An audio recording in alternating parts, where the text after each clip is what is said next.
Hey guys வணக்கம். Video click பண்ணதுக்கு நன்றி. ஸோ இந்த வீடியோவில் ரொம்ப ஹெல்த்தியான ஹை ப்ரோட்டீன் பன்னீர் ஃப்ராங்கி ரெசிபி தான் எப்படி பண்ணுறதுன்னு பார்க்க போகிறோம். டயட் ஃபாலோ பண்ணுறவங்க கூட இதை தாராளமாக எடுத்துக்கலாம். இந்த ரெசிபிக்கு ஆக்சுவலாக பரோட்டா யூஸ் பண்ணுவாங்க. நான் இந்த இடத்துல சப்பாத்தி யூஸ் பண்ணி தான் செஞ்சுருக்கேன். ஸோ இந்த வீடியோ உங்களுக்கு கண்டிப்பாக யூஸ்ஃபுல்லாக இருக்கும் நான் நம்புகிறேன். எந்த டிலேவுமே இல்லாமல் டைரெக்டாக வீடியோக்குள்ளே போயிடலாம்.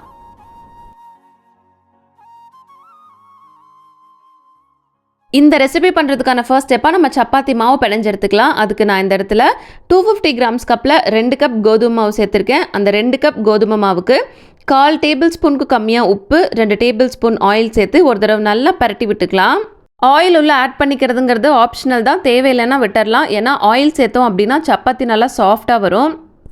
இப்போ கொஞ்சமாக தண்ணி தெளித்து எப்பவும் பிணையிற மாதிரி சப்பாத்தி மாவு நல்லா பிணைஞ்சு எடுத்துக்கலாம். ஆக்சுவலாக சப்பாத்தி நல்லா சாஃப்டாக வரணும் அப்படின்னா நம்ம ஃபஸ்ட்டே மாவு பிணையும் போது ரொம்ப அழுத்தம் கொடுத்தெல்லாம் பிசையாமல் நார்மலாக பிசைஞ்சு ஒரு 20 மினிட்ஸ் ஊற வச்சதுக்கு அப்புறமா எடுத்து பரோட்டா பிணையிறதுக்கு முன்னாடி எப்படி நல்லா அழுத்தமாக தேய்ச்சி அதுக்கப்புறமா பிணைஞ்சு உருட்டுவாங்க. அந்த மாதிரி பண்ணோம் அப்படின்னா சப்பாத்தி நல்லா சாஃப்டாக வரும். அதை எப்படி பண்ணணும் அப்படிங்கிறதையும் நான் அந்த வீடியோவில் காமிச்சிருக்கேன். சப்பாத்தி மாவை நல்லா பிணைஞ்சதுக்கப்புறமா மேல் போர்ஷன் காயாமல் இருக்கிறதுக்காக ஒரு டேபிள் ஸ்பூன் ஆயில் சேர்த்து நல்லா ஸ்ப்ரெட் பண்ணிவிட்டு அதுக்கப்புறமா 20 மினிட்ஸ் நம்ம இதை ஊற வச்சிடலாம்.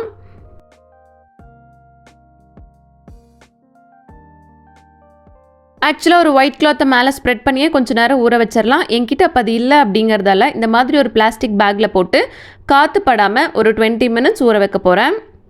அது ஊறிட்டுருக்க அந்த டைம் கேப்பில் நம்ம பன்னீரை மேரினேட் பண்ணி எடுத்துக்கலாம். அதுக்கு ஒரு பவுலில் 200 கிராம்ஸ் பன்னீரை சின்ன க்யூப்ஸாக கட் பண்ணி சேர்த்துருக்கேன். இப்போ இதில் 1/4 டேபிள் ஸ்பூன் மஞ்சள் தூள், 1 tablespoon Kashmir chilli powder, 1 tablespoon மல்லித்தூள், 1/4 tablespoon garam masala, 1/4 tablespoon உப்பு, 1 tablespoon lemon juice, 1/4 tablespoon chaat masala, அப்புறம் கொஞ்சமாக கசூரி மேத்தி சேர்த்து இந்த மசாலா பன்னீரோட நல்லா கோட் ஆகிற அளவுக்கு நல்லா மிக்ஸ் பண்ணி விடணும். நம்ம சேர்த்த மசாலா எல்லாத்தையுமே பன்னீரோட இந்த அளவுக்கு நல்லா மிக்ஸ் பண்ணதுக்கப்புறமா இதில் 3 டேபிள் ஸ்பூன் தயிர் சேர்த்து நல்லா மிக்ஸ் பண்ணி விடணும்.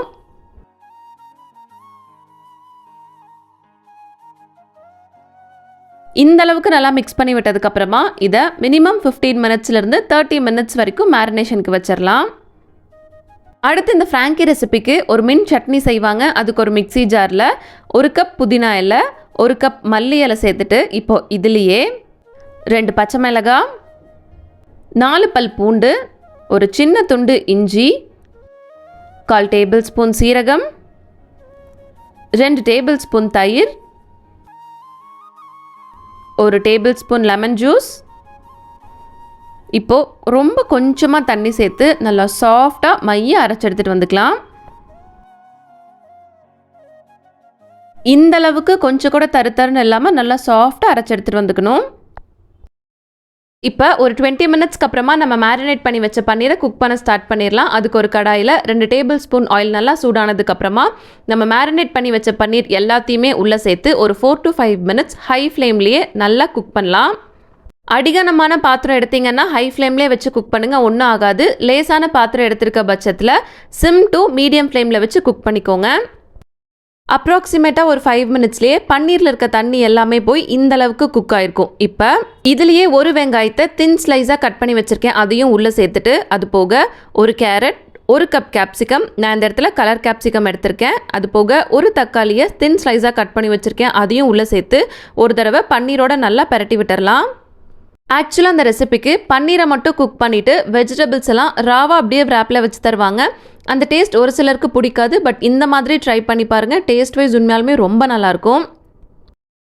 இப்போ காய்கறி எல்லாத்தையுமே பன்னீரோட நல்லா மிக்ஸ் பண்ணி விட்டதுக்கப்புறமா அடுப்பை லிட்டு போட்டு க்ளோஸ் பண்ணி சிம்மில் வச்சு 5 மினிட்ஸ்க்கு குக் பண்ணி எடுத்துக்கலாம்.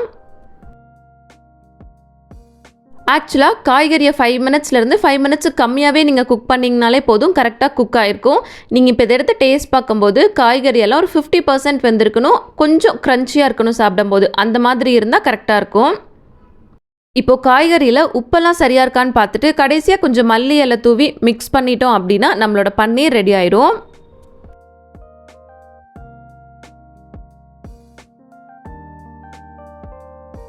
அடுத்து இப்போ நம்ம சப்பாத்தியை தேய்ச்சி எடுத்துக்கலாம்.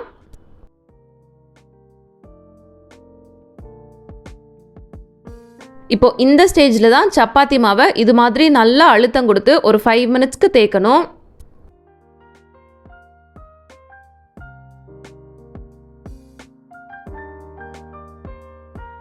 ஆக்சுவலாக நம்ம இந்த மாதிரி சப்பாத்தி மாவு பிணைஞ்சு சப்பாத்தி போட்டு எடுத்தோம் அப்படின்னா சப்பாத்தி நல்லா சாஃப்டாக இருக்கும். இப்போ வழக்கமாக எப்பவும் பண்ணுற மாதிரி நம்ம சப்பாத்தியை உருண்டை பிடிச்சி எடுத்துக்கலாம்.